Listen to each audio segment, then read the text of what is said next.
Good evening, ladies and gentlemen. Good evening. May I have a little bit of hush? Good evening and welcome to the 10th dinner of the finest soccer side known to man. It's wonderful to see such a good turnout. It'll be more wonderful still when I get the same number of checks in as we have guests. I would read out and embarrass the names of those who haven't paid, but it would take far too long. You all know who you are. I would like to start, because I'm sure to forget later, by asking you all to put your hands together and thank Mr. Percy George and the staff of the Dutch Club for laying on excellent spreads.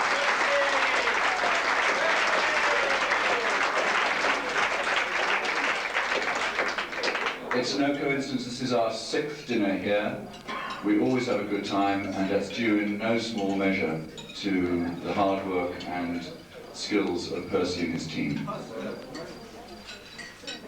Now, this year, the invitation had an interesting additional side to it, in that the reply element enabled me, rather unexpectedly, to do a bit of market research. And I've done a little analysis of the comments and nature of the responses I've received, of those few people who did send their checks. And I just thought I would share some of those revelations with you. The first bunch of responses were an interesting mob. They seem to think that the evening is a rip-off. They have all ticked the box that says 50 rands for a beer and a grease burger, get fucked. And yet they sent their checks nevertheless for 50 rands. This strange business attitude is shared by Mr. Jeremy Carpenter, Mr. Monty Mortimer, Mr. Nicholas Woolley, who not only sent his 50 rands, but then failed to turn up himself. And fourthly, in this category, a gentleman who considers himself to be so close to royalty that he doesn't need to do anything more than sign his surname. I refer, of course, to Rochelt.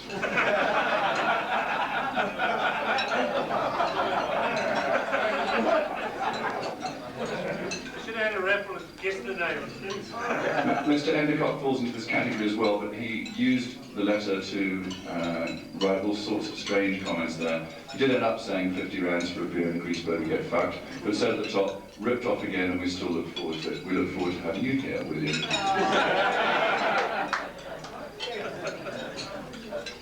Now, there was a group of people also who, the invitation did give you the opportunity to express your concern about where you sat. You had the option of not sitting next to Chick Lee or not sitting next to Robbie May, depending on which invitation you received. However, there were certain other people who decided that that list of 2 was not long enough, and there were other people they would not like to sit next to, and made it clear in their responses. Mr. Nick Gibson of Gasworks. Where is Nick? Is he here? Not here. That looks like a little Gasworks corner over there. He doesn't want to sit next to Robbie May or Clive Timpson or Malcolm Edwards. Now, they're a very unpleasant lot, the Gasworks. I don't blame you other teams for not playing the Gasworks, because the only other person who wanted to extend the list also came from Gasworks, Mr. Keith Blackwell, who doesn't want to sit next to our own lovable John McDonald.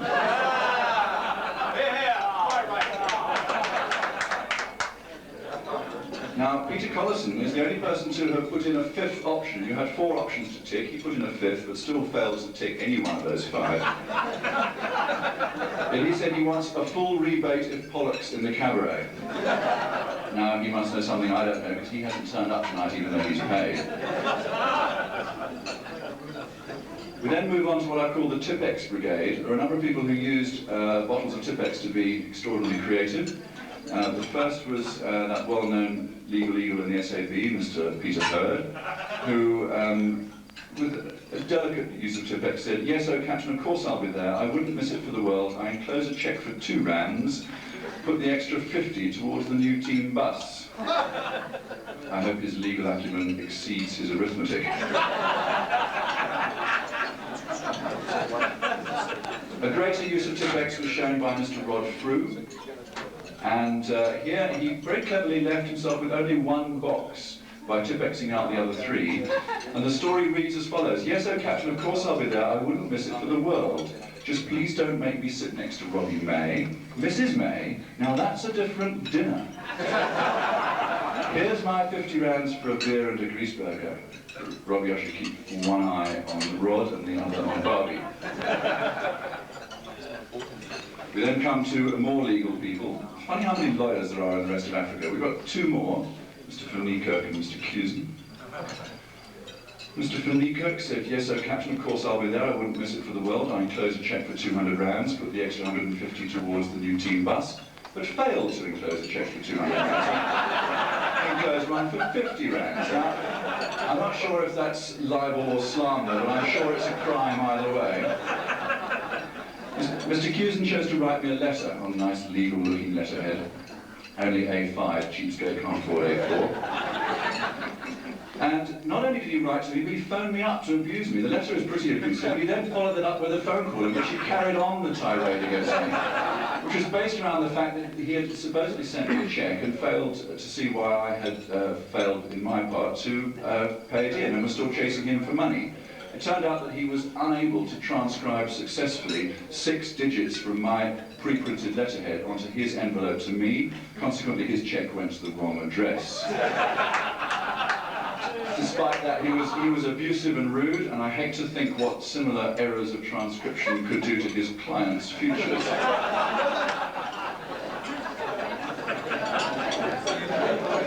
Mr. Guy Pauling. Guy and Mally sent what I think is the sweetest response. Now just listen to this. They tick the bottom box, the 50 rands for a beer and a grease burger, get beep, and they then went on to say, keep the beer and the burger. Cloggers company will be enough.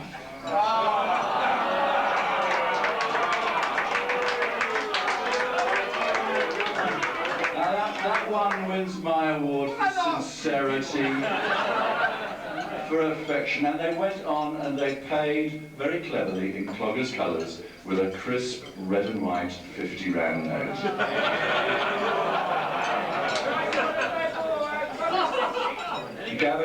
Gavin Coulson sent a very elegant minute print compliment slip. With compliments, Gavin Coulson and partner in brackets, it could be anyone. Gavin, I'm not sure if you wanted me to read that out tonight.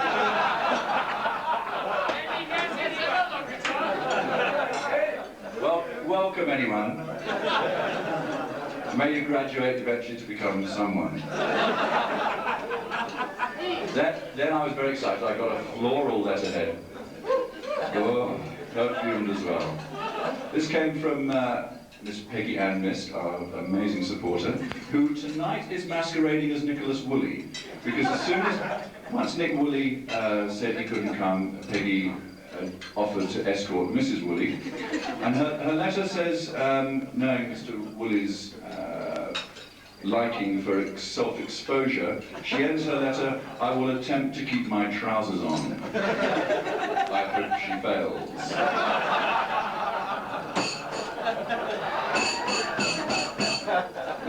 Mr. John MacDonald, our John MacDonald, sent this very elegant piece of paper.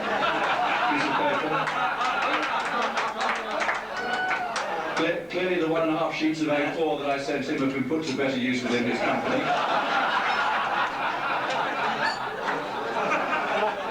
I got this tacit reply, but much to my amazement, it did come with a cheque. Talking of cheques, the other John MacDonald ushered in a new era of finance by sending me the world's first pre-bounced cheque.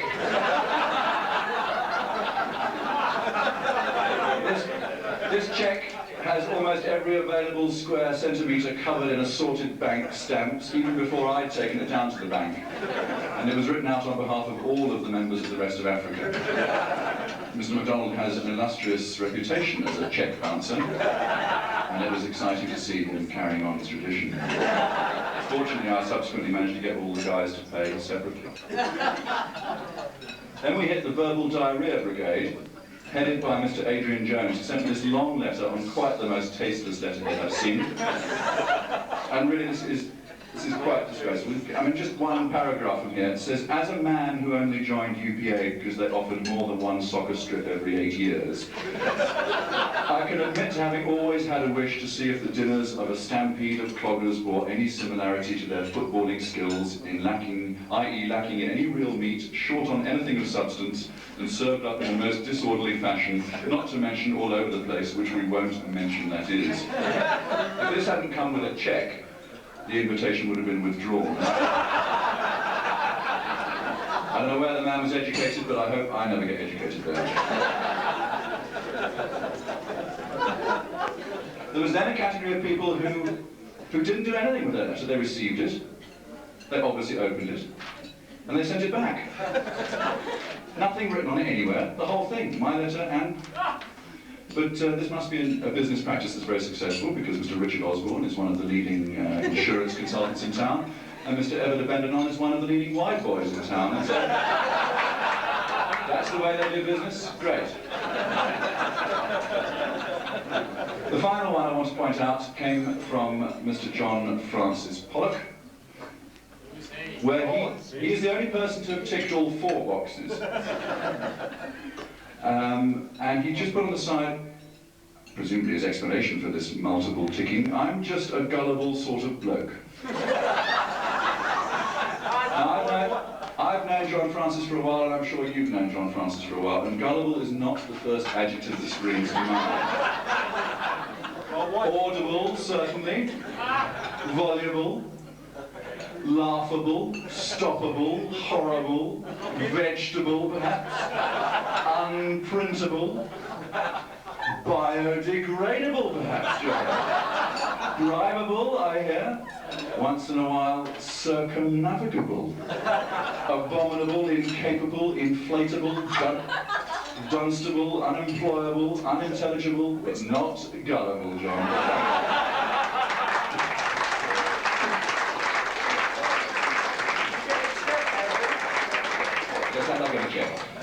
Okay, the format for the evening is, you've had your grub, I trust. There's a lot more out there where that came from.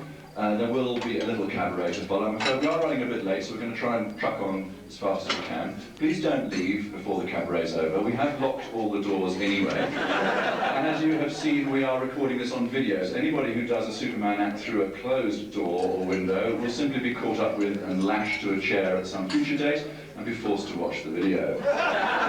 We may throw in Monty's wedding video as well. Extra punishment. The cabaret will last, we hope, not quite as long as last year's, for those of you who were here last year. It got a bit tedious, we all thought. So we tried to make it a bit shorter, but it'll still be about an hour's worth, or maybe a bit longer than that. But we've decided to go one step further. As part of our determination to bring you the very best in international entertainment, we have scoured the world for new trends. In evening entertainment. We have been to Los Angeles, to Sydney, to Valparaiso, to Surbiton, and we have discovered a number of things that are going on in the world of entertainment. Most important of all is the development of the supper club. So we thought that rather than just have only an after-dinner cabaret, we'd make a little supper club evening as well, with one little sketch while you eat. I hope you all haven't, like Clive Tinson, who was at the head of the queue, wolfed your food down. And you're still munching a little bit, so while you finish off your sweets, or your afters, or your more afters, we will have a short sketch. Yes, Mr. Mortimer? Mother will apologise. She didn't think it was quite her scene. Yes. Yes, it's a great shame to all of us that Monty's mother-in-law is not here. But her lovely daughter is, and that's good enough for me. See you later behind the loaded engines now. Let me just check and see if the lads are ready for the supper club sketch.